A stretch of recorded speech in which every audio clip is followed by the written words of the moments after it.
njengoba ufuna ukucela nje uze la ukuthi ke kunencwadi ngiyibhalela umongameli wezwe njengomkhuzo omkhulu wami commander in chief. Leyo ncwadi ke ichaza zonke inkinga zami, sengicela ukuthi angilekelele ngoba selokwathi inhloko kusukela kumongameli Mandela ngafaka isicelo ngihlukunyezwa ngisanda ukuya ekudingisweni. uMandela waze wayeka esikhundleni washiyela uThabo Mbeki. uThabo Mbeki ngabhalela indathane incwadi owayethi esikhundleni sokuthi angiphendule mina enkingeni zami abese yena eya kwezamaphephandaba ukukhulunywa izinto ngelo iqiniso ngami kuyinto eyayiholwa wayekade ephethe i-department yethu lena umnumzane uLikota. Ngamanye amagama mina iqiniso engilikhulumayo alizwakali ngoba abantu bagijimela kuma newspaper. Sengithi angikhale ke uCommander in Chief wami omusha njengoba ngangikhala nakuMbeki esiwela kubani umzane uMandela noMbeki. Inkinga yami yomfowethu ukuthi manje bangihleli la ngineminyaka cishe manje eyishagalolunye ngiyeza officeini ngihlale nale rank yami lena nginikezwe isalary kepha anginikezwe umsebenzi kuthiwa ngiyisigebengu ofanele sixoshwe kwa Defence Force. Ijaji akasho kwemfowethu ukuthi mina nginecala kepha kusukela ngo2001 mhla kaMarch ku9 mzwana ngibekwa icala la embuthweni wamasoja. Kusengithatha njengesiboshwa mina kwavalwa ukuthi ngipronyothe lokungangena ke kwa Defence Force ngo98 ngangena kuzobe namhlanje akufanelanga ngipronyothe ngoba kuthiwa mina sengifana nomuntu oboshiwe yize ngakangena ejele athi bathi abelungu i-presumption of guilt. Uyayazi kumsholozi le ndaba le uJobe Jobe kaMatshana ubuzile wathi ngangijajelwe ini ayikho into ngangijajelwe yona. Ngangisecollege ngo2001 lapha ecollegeini kwaba khona impi ephakathi komholo wama student owayevela eEastern Cape ngiyamlibela igama lakhe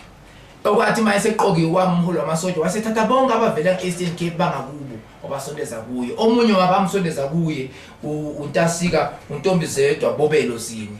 ozishaya sengathi uyisihlobo sika mongameli waqala uMandela. Uthi futhi uyisihlobo sika general wethu uMathanzima. Ngoba ngazi uyakwazi lokho uMathanzima noMandela bayahlobana kokhokho wabo owayinkosi yabaThembu ke. Manje ke uyasuka kwelo esimame nayo vele eSt Cape usiyajola la esikoleni. Uma eqeda ukujola athi kamabhuni esinawo la Army College eThabatswane athi ngeke kwenzeke ukuthi wena manje uma usiyajola manje uyaphasa uphasa kalula thina siyasebenza. Wayikhona ke noKipp Colonel Van Vuren lesinayo.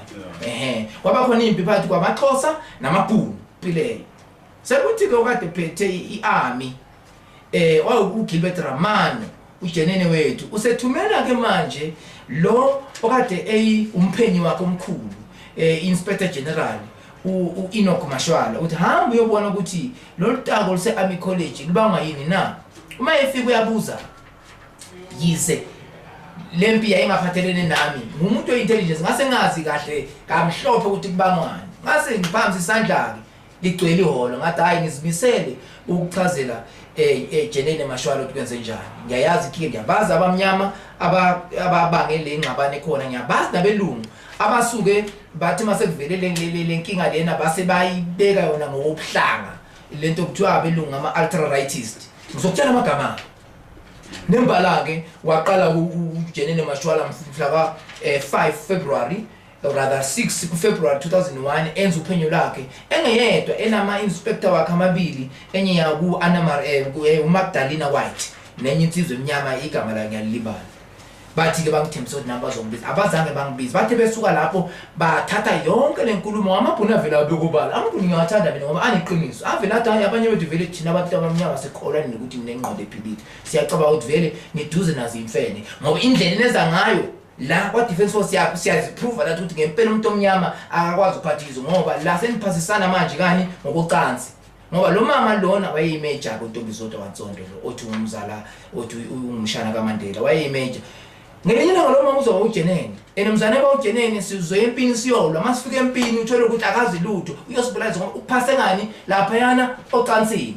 Nembala abelungu beqingona usoJenene namhlanje beyoJenene yize ngambhalela uMandela incwadi cishe zintathu ngimchazela ngale inkinga ekhona. Hayi mfowethu ngani ukusho kwami kuyasuka kumnumzane uMashwala lo Jenene uyayifika yonke lento lena sekufanele manje kuthiwe kuchazwe ngaphela yasibhalela nasemaphepheni le ndaba ukuthi kuyaliwa abantu abamnyama bayana nabamhlophe ecollege. kufanele ucazwe futhi kuthiwa hayi kanti ubani kade ebange lolu taku na kwase ukuthiwa hayi ukhona omunye la bonke labantu abavela embuthweni owodwa we-ANC le ephethe namhlanje ubaba uZuba angumongameli wayo futhi abe umongameli wezwe sekuthiwa hayi ke ngoba ke bonke abe-ANC siyesaba ukuthi uma ngabe singababiza ngamagama futhi omunye uhlobene nobaba uMandela sizolahlekelwa umsebenzi mangicabanga mina manje ake sithole umuntu esingamthola olule esingathi kuyo obangele nto kodwa ukhona insizwa la evela kwa-PAC igama layo uManyanya uGoodman wakaphila kukhulunywa ngami thathani yena lo benomlomo omude wathi uyabaza abantu akube uyena hayi ke manje yazi ngizothini kuvikwa ngami sengibe kwamacala angekho ke kuthiwa hayi uphiri siyakucharge ke ndoda ngambe kwamachaji ayi12 mfoka Sithole ngoma ngabalela wona yonke into ngathi uyicabanga iqhegu ungaka manje ngiyoqeda 50 years next kwathiwa mina ngiwoli ngivile nganyama le msezini kwaphonsa namanye amanga ke inkinga yabo kofeleba ibe la ekutheni bayabuzwa ke manje babuzwa omunye ubaba kwaSimelane advocate enkulu ubheka iSimelane qeda usizi bheka iSimelane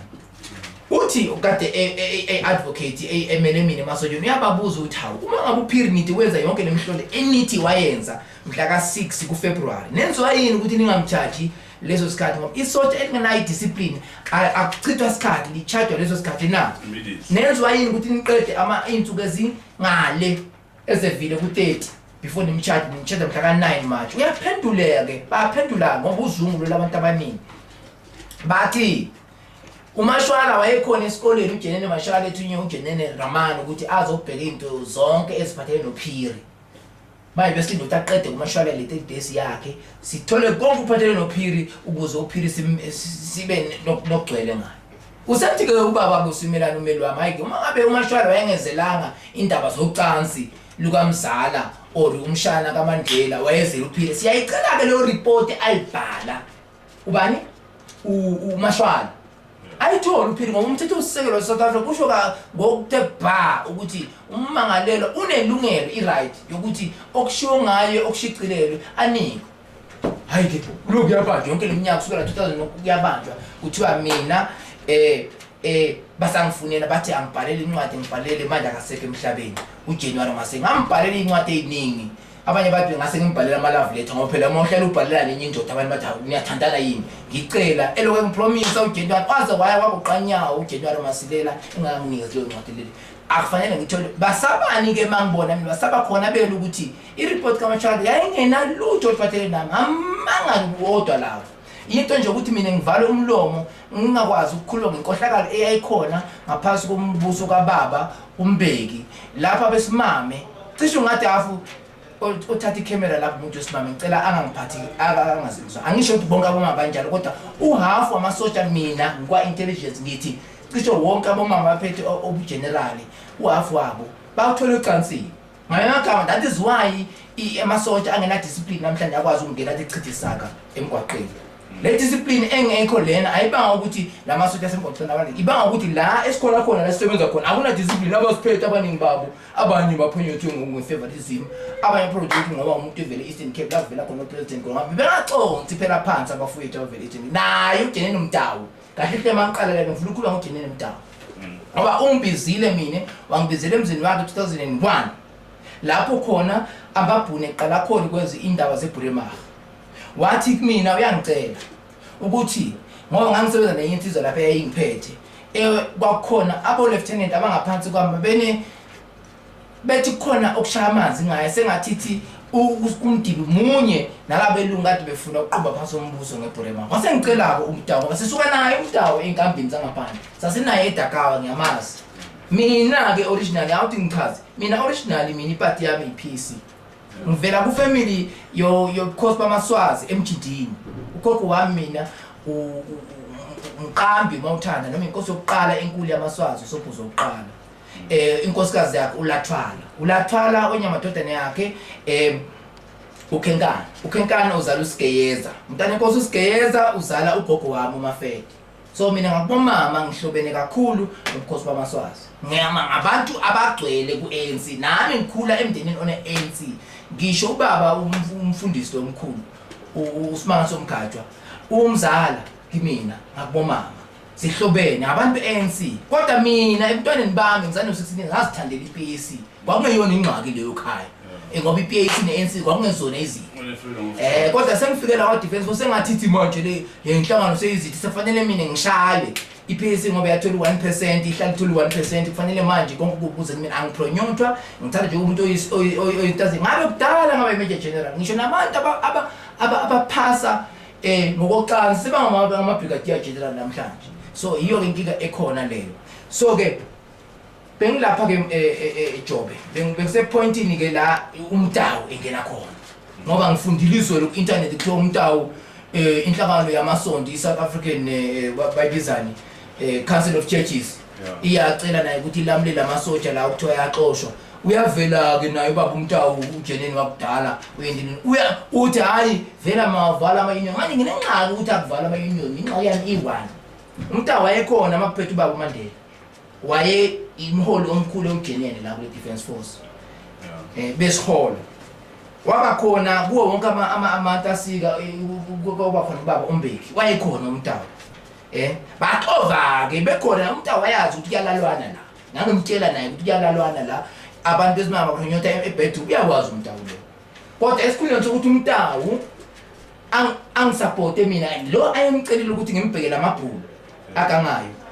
angisupport noma ngimbonise ukuthi kukhona icorruption yenziwa namabhulu ayenziwa ukuthi abantu abanyama baphendaba kulalana le namabhulu ayenza labantu abanyama bayenza that is why defense nje uyangixosha umtawu wanginika i1 minute order ukuthi bangiphume kade ngihlela ngicela umtawu mina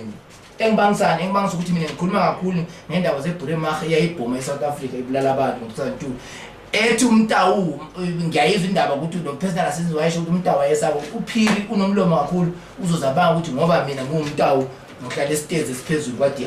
bazosibhoba basibulala ngaxoshwa umuntu obangihleli lana ngiyamangala ke namhlanje umtawu siyakwazi ukuthi akile umama uLimbiwe advice ngimena ngibona nje ukuthi yonke le zeluleko anikoza zona umama uNtasika uSisulu indlela nje ukwenza ukuthi ke lo mbuso kaMsholozi uwe ngoba mangibona mina uma ungahle umbuso kaMsholozi uyowiswa yini ngamasotsha ngoba esenyama nambana emasotsheni ngoba